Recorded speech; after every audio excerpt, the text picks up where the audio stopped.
But colonialism in its harshest forms is not only the exploitation of new nations by old, of dark skins by light, or the subjugation of the poor by the rich. My nation was once a colony, and we know what colonialism means.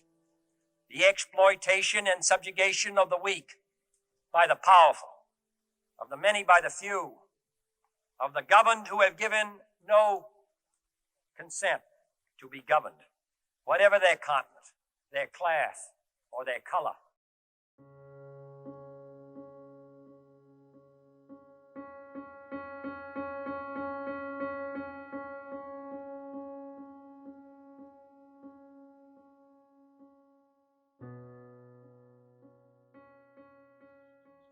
Is colonization merely an aspect of our past? Or are we still being controlled today by external forces who have ulterior state motives to seek more global control? Most hermetic state in the world, the Hermit Kingdom it's actually called, is outsourcing its labor, but they outsource their labor into miniature North Korean villages so you don't ever lose the North Korean experience. So it's like North Korean type buildings, North Korean propaganda, North Korean pictures, North Korean songs. Yeah. They wake up and sing the North Korean anthem. There are other countries where forced labor is also outsourced under the pretense of facilitating connectivity, trade, and military aid. The New York Times estimates that this $1 trillion development program spans over 100 countries, which include the China-Pakistan Economic Corridor, a rail terminal in Kazakhstan, a port city project in Sri Lanka, among others. This is China's Belt and Road Initiative program, which is designed to reroute global trade, which ironically mimics the Silk Trade route from centuries before. China's plan to become the world's next superpower eerily resembles methods used by colonialists. The top 10 African countries with the most Chinese debt is only a preview of their larger plan. Russia isn't so far behind either. Including the African continent, there's about 30 countries throughout the Americas, Asia, and Europe that also owe China billions of pounds. Does this strategy of monetary control indicate a vested interest or a global vendetta? Perhaps the reason we don't see modern colonialism in plain sight is because we were never taught it properly in school. Political bureaucracies seem to have hidden the effects of colonialism. Therefore, the subject is not provided in typical history textbooks.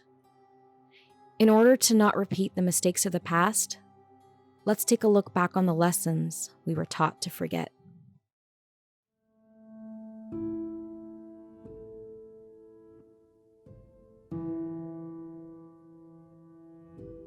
Honorable Malcolm MacDonald, His Majesty's Secretary of State for the Colonies.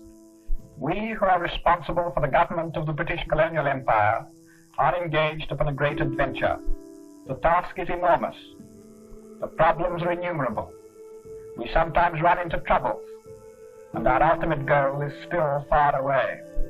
Let us, in this present generation of colonial servants, see to it that the millions of our fellow citizens in the colonies are better off when we lay down our responsibilities than they were when we took them up.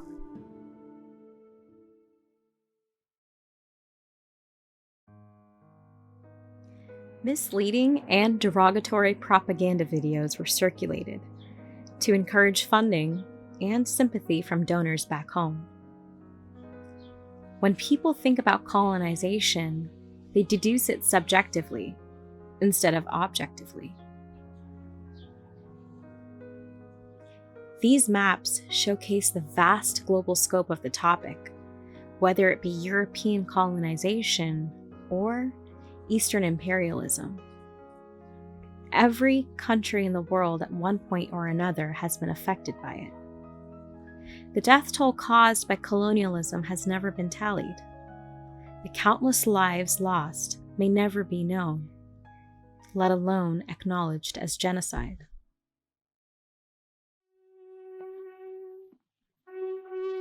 New arising documentation and evidence from World War II contributed to former colonies demanding reparations. Although the Allies won, it came at an unproportionate cost from soldiers throughout colonized Asia and Africa, which isn't acknowledged by either historic texts or popular culture.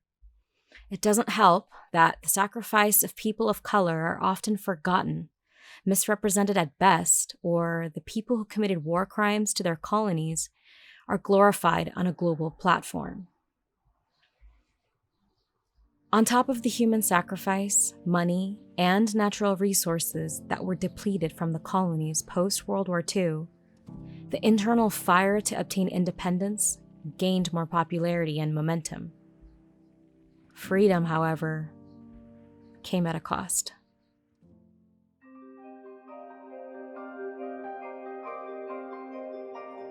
Many independent nations are continuing to fight to regain stolen goods from former colonies, which were either sold secretly, unethically, or stolen altogether and used to decorate foreign museums. In India, in Africa, and all over the world.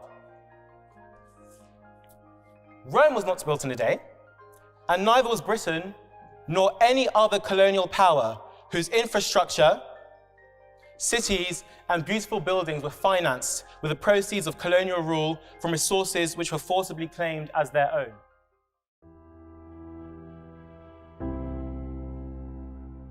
Reparation.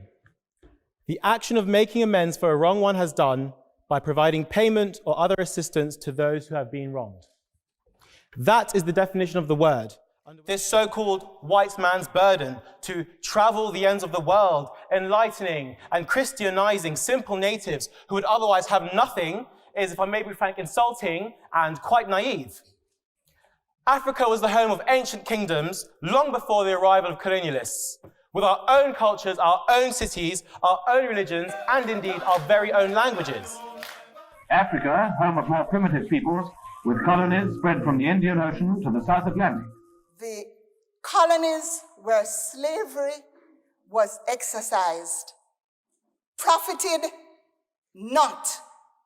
The profit went to the plantation owners, many of whom presided over their fortunes from Britain and continued to amass significant sums of money even after the abolition of the slave trade.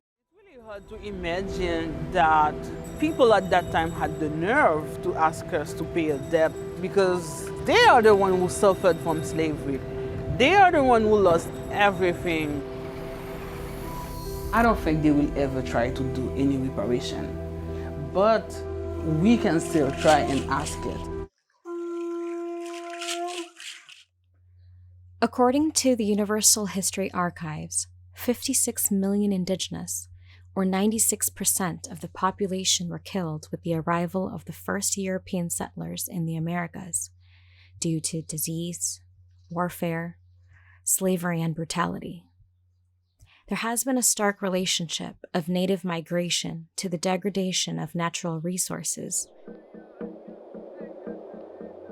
Instead of passing down traditions and stories, native descendants inherited unratified treaties and are fighting for their rights till this day.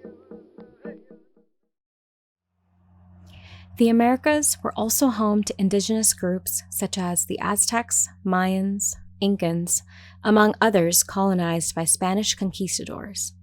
But are reparations There were enough? massacres, subjugations, in what they called the conquest. It was done with the sword and the cross. It's time to say let's reconcile, but first, apologize. Surely an apology isn't too much to ask for. Has been written there in German, the so-called heroes, because they killed our grandmothers and fathers. We hope to get an apology from the Germans. Greece, led by new Prime Minister Alexis Tsipras, is bringing up the issue of war reparations now. The president of the DRC, King Philippe, conveys his deepest regrets for the acts of violence and cruelty. The Filipinos wearing camisas with puff sleeves resembling bird cages are quite exotic to Spain. The rising generation seems to want what it wants when it wants it. You see, this white supremacy thing is very much alive, and it's typically very much alive in places where there have been slavery or a product of colonialization. In Britain's rise for 200 years was financed by its depredations in India. In fact, Britain's industrial revolution was actually premised upon the deindustrialization of India. Railways and roads were really built to serve British interests and not those of the local people. But I might add that many countries have built railways and roads without having had to be colonized in order to do so. Reparations elsewhere. Well, I'm sorry, Germany doesn't just give reparations to Israel. It also gave reparations to Poland. And there are other examples. There is Italy's reparations to Libya. There's Japan's to Korea. Even Britain has paid reparations to the New Zealand Maoris. So it's not as if this is something unprecedented or unheard of that's going to somehow open some sort of nasty Pandora's box. Reparations comes from the root to repair. Reparations are akin to penance. And the concept suggests that if you perform this act of contrition, you make amends and you have escaped the wrong. The debts are paid, you have a fresh, clean sheet. And that is precisely one of the things that worries me about reparations. They have an air of finality about them. Obligations are wiped out. And I think that it is much more important that we should keep the moral debt. Many experts have debated reparations as a solution to colonization, as if it's a matter of the past. Maybe educating future generations can shed more light on this dark subject and allow for a more empathetic and well-informed outcome, instead of the them versus us mentality. After all, if we can't have the courage to pass down the truth, what progress can we hope to ever make?